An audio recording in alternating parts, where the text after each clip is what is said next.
Hi friends. Today அழகே அழகு சீரியலோட episode பார்க்கலாம் வாங்க.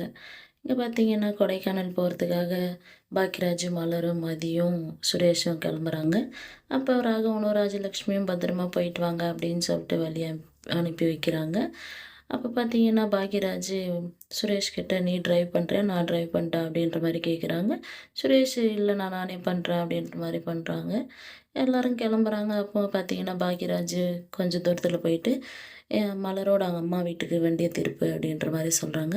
ஏன்னா என்னாச்சு அப்படின்ற மாதிரி கேட்குறாங்க. இல்லை ராகவி அங்கே விட்டு போயிடலாம் அப்படின்ற மாதிரி சொல்கிறாங்க. என்னன்னா திடீர்னு பிளான் மாறுது அப்படின்றாங்க. இல்லைடா நானும் மலரும் நேற்றே பேசி வச்சிட்டோம் அப்படின்ற மாதிரி பாக்யராஜ் சொல்கிறாங்க. என்னவோ நடக்குது நடக்கட்டும் அப்படின்ற மாதிரி சுரேஷ் அவங்க வீட்டுக்கு போகிறாங்க. அங்கே பார்த்தீங்கன்னா எல்லாம் போயிட்டு உட்காராங்க. மலரோட அம்மா பார்த்தீங்கன்னா காஃபி குடிங்கன்றாங்க. இல்லை வேண்டான்றாங்க. இவ்வளோ தூரம் வந்துட்டு ஒரு காஃபி கூட குடிக்காமல் போனால் எப்படி அப்படின்ற மாதிரி அவங்களும் காஃபி எடுத்துகிட்டு வர போகிறாங்க.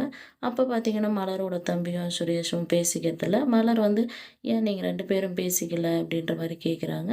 சுரேஷ் கிட்ட சுரேஷ் நீ மன்னிப்பு கேளு அவங்கிட்ட அப்படின்றாங்க. எதுக்கு அண்ணி அப்படின்றாங்க. நீ அடிச்சில்ல அவனை அதனால தான் நீ மன்னிப்பு கேளு அப்படின்றாங்க. அண்ணி நான் எப்படி போயின்றாங்க. அன்னைக்கு இது தங்கராஜ் அண்ணன் சொன்னதுனால தானே நீ அடித்த, இப்போ தான் அவர் இல்லையே நீ மன்னிப்பு கேளு அப்படின்ற மாதிரி சொல்கிறாங்க. அப்புறம் சுரேஷ் பார்த்தீங்கன்னா சாரி அப்படின்றாங்க. அவங்க தம்பியும் பரவாயில்ல இருக்கட்டும் அப்படின்ற மாதிரி சொல்கிறாங்க. அப்புறம் பார்த்தீங்கன்னா ராகவி அங்கே இருக்க மாட்டேன் அப்படின்ற மாதிரி சொல்கிறாங்க. இல்லைம்மா அவளுக்கு இந்த விஷயம் தெரியாது, வரவழில தான் சொல்லிட்டு வந்தோம், அவள் எங்கள் கூடயே கொடைக்கானல் வரேன்ற மாதிரி சொல்கிறாம்மா அப்படின்ற மாதிரி சொல்கிறாங்க. என்ன அம்மா பண்ணுற அப்படின்ற மாதிரி கேட்குறாங்க. இல்லை நான் கொடைக்கானல் தான் போவேன் அப்படின்ற மாதிரி சொல்கிறாங்க. அப்புறம் அவங்க பாட்டியும் நான் கோயிலுக்கு கூப்பிட்டு போகிறேன், உனக்கு வேண்டுன்றதெல்லாம் நான் செஞ்சு கொடுக்குறேன் அப்படின்ற மாதிரி சொல்கிறாங்க. அவங்க மாமாவும் பார்த்தீங்கன்னா உனக்கு நான் நிறைய டாய்ஸ் வாங்கி கொடுக்குறேன், சாக்லேட் வாங்கி கொடுக்குறேன், இங்கே இரு ராகவி அப்படின்னு சொல்கிறாங்க. அதுக்கு அந்த பாப்பாவும் பார்த்தீங்கன்னா கொஞ்ச நேரம் கழிச்சு நான் இங்கே இருக்கேன், பாட்டி மாமா கூடயே நான் இருக்கேன் அப்படின்ற மாதிரி சொல்லுது.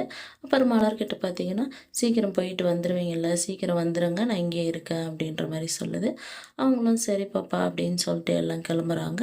அப்புறம் போயிட்டு ஒரு ஹோட்டலில் நிற்கிறாங்க. அப்போ மலர் பார்த்தீங்கன்னா பாக்யராஜ் கிட்ட என்னங்க ரேவதிக்கு ஒரு மெசேஜ் பண்ணிவிடுங்க அப்படின்ற மாதிரி சொல்கிறாங்க. பாக்யராஜ் பார்த்தீங்கன்னா அவன் மெசேஜ் போட்டுட்டேன் அப்படின்ற மாதிரி சொல்கிறாங்க.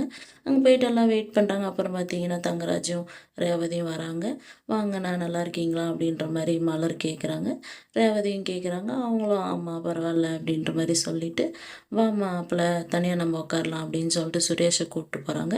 அதுக்கு ரேவதி பார்த்தீங்கன்னா எல்லோரும் ஒரே டேபிளில் உட்காரலாமே அப்படின்ற மாதிரி சொல்கிறாங்க.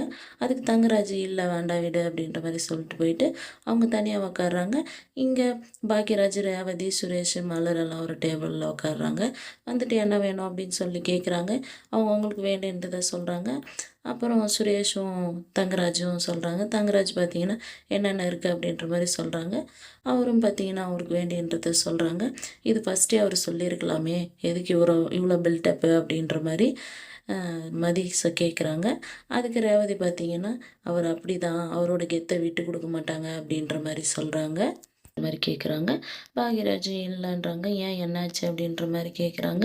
அதுக்கு மலர் பார்த்தீங்கன்னா அவர் பேசிக்கிறதில்ல, 6 வருஷத்துக்கு முன்னே ஒரு விஷயம் நடந்துச்சு அதனால் பேசிக்கிறதில்ல அப்படின்ற மாதிரி சொல்கிறாங்க. ஏன் என்னாச்சு அப்படின்னு சொல்லி கேட்குறாங்க. ஆக்சுவலாக பார்த்தீங்கன்னா தங்கராஜ் அண்ணாவோட அம்மாவும் மாமாவும் ரிலேஷன் தான், பொண்ணு கொடுத்து பொண்ணு எடுத்துக்கிறதா பேசிக்கிறாங்க அப்படின்ற மாதிரி சொல்கிறாங்க. என்ன புரியல அப்படின்ற மாதிரி மதி கேட்குறாங்க. ரேவதியை தங்கராஜ் அண்ணா கட்டிக்கினாங்க, தங்கராஜோட தங்கச்சி பாக்யராஜ் கல்யாணம் பண்ணிக்க சொன்னாங்க. ஆனால் அப்போ பார்த்தீங்கன்னா நாங்கள் 2 பேரும் லவ் பண்ணியிருந்தோம், எங்களோட லவ்வை வீட்டில் சொல்லியும் யாரும் ஒத்துக்கலை. அப்போ பார்த்தீங்கன்னா நாங்கள் நம்ம வீட்டில் இருக்கிறவங்க பேச்சை கேட்காம போய் கல்யாணம் பண்ணிக்கணும், அந்த விஷயம் தெரிஞ்சு அவங்க இறந்துட்டாங்க, அந்த கோவத்தில் தான் அவர் பேசிக்கல அப்படின்ற மாதிரி சொல்கிறாங்க. அப்போ ரேவதி பார்த்தீங்கன்னா இருந்தாலும் அந்த இதில் பார்த்தீங்கன்னா அவர் என்னை கல்யாணம் பண்ணிக்க மாட்டாங்க அப்படின்னு இருந்தாங்க, என்னை கல்யாணம் பண்ணிக்கினாரு, அதனால தான் வீட்டில் அவருக்கு அவ்வளோ ஒரு மரியாதை, தெரு முனையில் வந்தாலே வீட்டில் இருக்கிறவங்கெல்லாம் அவருக்கான மரியாதையை கொடுப்பாங்க அப்படின்ற மாதிரி சொல்கிறாங்க. அங்கே தங்கராஜ் பார்த்தீங்கன்னா சுரேஷ் கிட்ட, சுரேஷ் இந்த கொடைக்கானல் ட்ரிப்பு முடிஞ்சு நீ வர்ற வீட்டுக்கு நீ வேற ஆளாக மாறி இருக்கணும் அப்படின்றாங்க. ஏம்மா ஏமாம்மா என்னாச்சு அப்படின்னு சொல்லி கேட்குறாங்க. இல்லை மதியை நீ உன் கண்ட்ரோலுக்கு கொண்டு வரணும் அப்படின்ற மாதிரி சொல்கிறாங்க. என்னது அவளா, அவள் போய் என் கண்ட்ரோலுக்கு வருவா அப்படின்றாங்க. இல்லை நான் உன்னை அந்த இதை மாற்றுறதுக்காக தான் நான் உன் கூட வந்திருக்கேன் அப்படின்ற மாதிரி தங்கராஜ் சொல்கிறாங்க. சுரேஷ் பார்த்தீங்கன்னா மதி அப்படியே திரும்பி பார்க்குறாங்க. அடுத்து என்ன நடக்க போகுதுன்னு பார்க்கலாம், வெயிட் பண்ணுங்கள்.